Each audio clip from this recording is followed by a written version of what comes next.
to our Teshuva Day 5 study. Day 5 actually starts at sundown on August 12th, 2021. I'm going to go to Genesis chapter 42 today, talk about Joseph. Now, before I start reading in Genesis, the backdrop to this is when Joseph was a teenager, he was sold into slavery by his 10 older brothers because of their jealousy, their doings, their jealousy because dad had a favorite. So there's a lesson: dads, moms don't have favorite children. But he was sold into slavery, and they actually, a couple of them wanted to kill him, but instead they threw him in a well, and one was going to rescue him later. But then a caravan came from Midian. We hear about that Midian a lot. And it was going into Egypt, and they sold him. And so then he was taken into Egypt, and he became a slave. And he rose up through the ranks into a home and became head of a home. And then from there he was falsely accused of something and thrown into prison.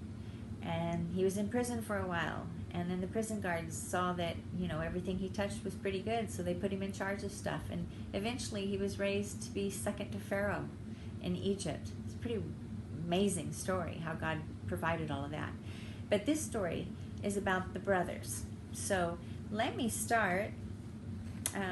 There was a famine in the land. So what happens too? He's there for years and years and years and years and years. And now he dresses and speaks like an Egyptian because he's second to Pharaoh. So he's clean shaven, dresses and acts and talks like an Egyptian. And the Hebrews are herdsmen and a little more rough and gruff. And so when they show up, some people go, well, didn't they recognize their own brother? No, they didn't. So let's go. They went to the land because there was famine, so they wanted to go buy food. And because of how God used Joseph, he delivers his family. So I'm going to start in chapter 42, verse 5 of Genesis. The sons of Israel came to buy along with others that came, since the famine extended to the land of Canaan. Joseph was governor over the land, and it was he who sold to all the people of the land. Now when Joseph's brothers came, and they prostrated themselves before him on the ground, remember, he's second in command, Joseph saw his brothers and recognized them. But he acted toward them as if he were a stranger and spoke harshly with them. He asked them, "Where are you from?" And they answered, "From the land of Canaan, to buy food." So Joseph recognized his brothers, but they didn't recognize him. Remembering the dreams he had had about them, Joseph said to them, "You're spies. You've come to spot out our country's weaknesses." "No, my lord," they said. "Your servants have come to buy food. We're all the sons of one man. We're upright men. Your servants aren't spies." "No," he said. "You've come to spy out our country's weaknesses." And they said to him, "No, we are your servants. We are 12 brothers, the sons of one man, in the land of Canaan. The youngest stayed with our father, and another one is gone." "Just as I said," replied Joseph, "you're spies. Here's how you can prove you're not lying. As Pharaoh lives, you will not leave here unless your youngest brother comes here. Send one of you and let him bring your brother. Meanwhile, you will be kept in custody. This will prove whether there is any truth in what you say. Otherwise, as Pharaoh lives, you are certainly spies." And then he put all of them together in prison for 3 days. So what he's saying is, I'm going to keep 9 of you. One of you can go back, get your younger brother, and come. Bring him. Prove it. On the 3rd day, Joseph said to them, "Do what I say and stay alive, for I fear God. If you are upright men, let one of your brothers remain incarcerated, just one, in the prison you're being kept in, while you go and carry grain back to relieve the famine in your homes. But bring your youngest brother to me. In this way your statements will be verified, and you won't die." So they did it, and they said to each other, "We are in fact guilty concerning our brother. He was in distress," and they're talking about Joseph now. "He was in distress and pleaded with us. We saw it, but we wouldn't listen. That's why this distress has come upon us now." Reuben answered them. He goes, "Didn't I tell you, don't wrong the boy?" When Joseph was a boy. "But you wouldn't hear of it. Now comes the reckoning for his blood." They had no idea that Joseph understood them, since an interpreter was translating for them. Many people go, man, was Joseph a vengeance? No.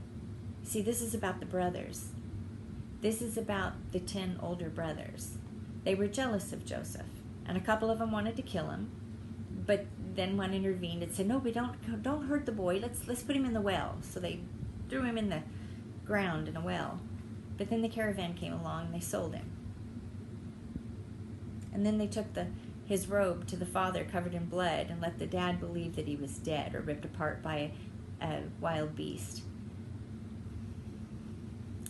And Jacob, that was his name, the dad, but he became Israel.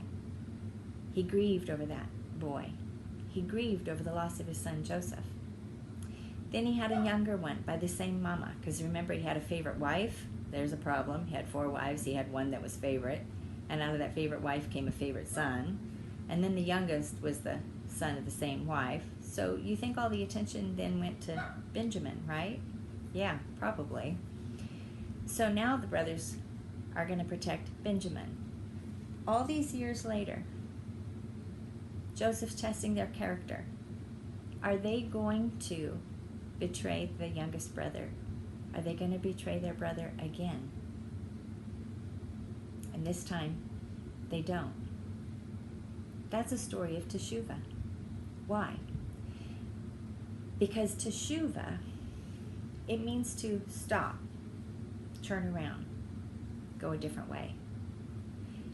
But Teshuva is cyclical. How do you know that you've truly made repentance? How do you know that you've overcome this thing? We have a tendency to, okay, I've been caught in something, or God shows me something, and it's like, oh, okay, all right, okay, I won't do that again, and we'll turn around and we won't do it. But our problem is we haven't dealt with it. We have to deal with our sin. We have to clean it out. It's like a wound. You know, if you get a really bad cut on yourself and you just slap a Band-Aid on it and you don't clean it out, you don't put any ointment on it, you don't take care of it, it's going to get infected. It's not going to heal. Teshuva is basically, turning so that our soul heals.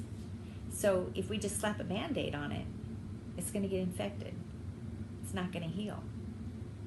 With Teshuva, we have to allow God to show us where we've made a mistake, show us where we've wronged. We need to be able to look at the consequences. We need to look at what we've done. We need to look at maybe the path we're on, and we need to see it for what it is through His eyes, His perspective, and then we need to be disgusted by it. Yes, we need to be disgusted by it.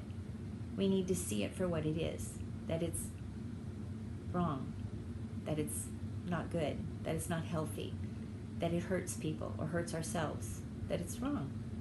And so we need to see that, and we need to go, man, I don't ever want to do that again, because I see the consequences of it. I see the pain. I see the destruction. I see the error of my ways. So Teshuva means stop, look at it, be disgusted by it, don't ever want to do it again, and then turn away from it, and don't go that way again. But the thing about Teshuva, the thing about our lives is we go in cycles and cyclical. So you're at some point in time going to come up with a similar situation again, just like Joseph's brothers. Never in their wildest dreams do you think they ever thought that they would be confronted with betraying another brother. But here they are, face to face with the brother that they haven't recognized yet, the one they betrayed, being asked to betray the next brother. Do they stand up to the test? Yeah, they do. They do. They committed Teshuva. They truly saw what they did as wrong. They truly saw the horrors of what they did to their father. They truly saw that what they did was not right. It was despicable. And they didn't do it again. So that's with Teshuva. You're going to come around again in life back to a situation that is similar to where you fell. Sometimes, we see that, man, I fell here again, and I just keep falling here. Why? Because we didn't deal with the root issue. We didn't deal with the root cause. So in this period, in this time of Teshuva, of turning, returning to God, deal with your issues. Let Him show you the root and dig it out Clean out that wound. Get it cleaned. Get all the infection out. Get all the dirt out. Get all of the bad out.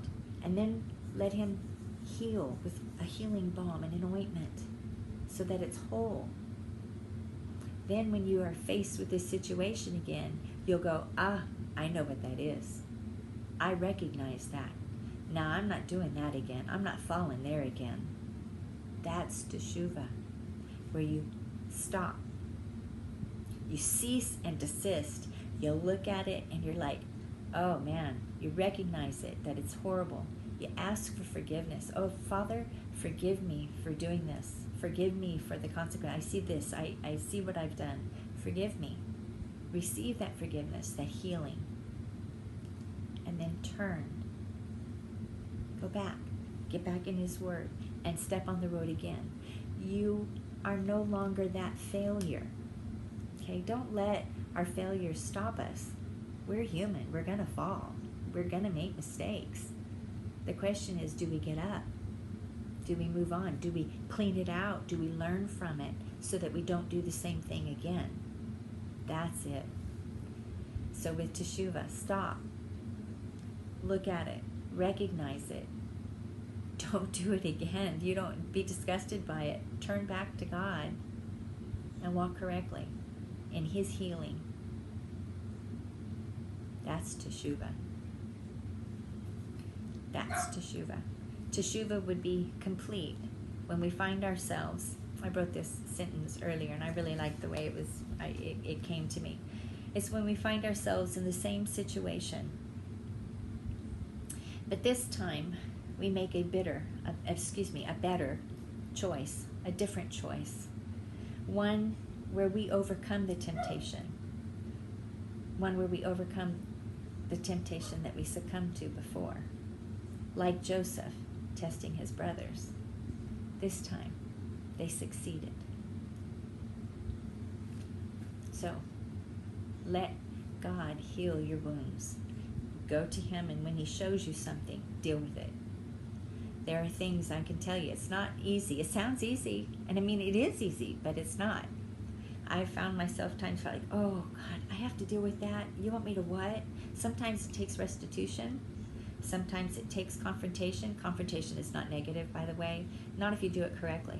Not if you go and say to someone, I think I see it like this. Can we have a discussion? I really enjoy our friendship. I really respect our friendship, but I think I've misinterpreted something, or I think I've seen something maybe not the way it came across, and would you help me out? Will you help me understand? See, confrontation doesn't have to be negative. Go humbly. Go in love. Either with God or with a human being. So Teshuva is about stopping, turning around, seeing it, not going there again. And sometimes it means restitution too. Sometimes we have to actually make amends with other people. So that's all I've got for you today. All right, I'll see you tomorrow.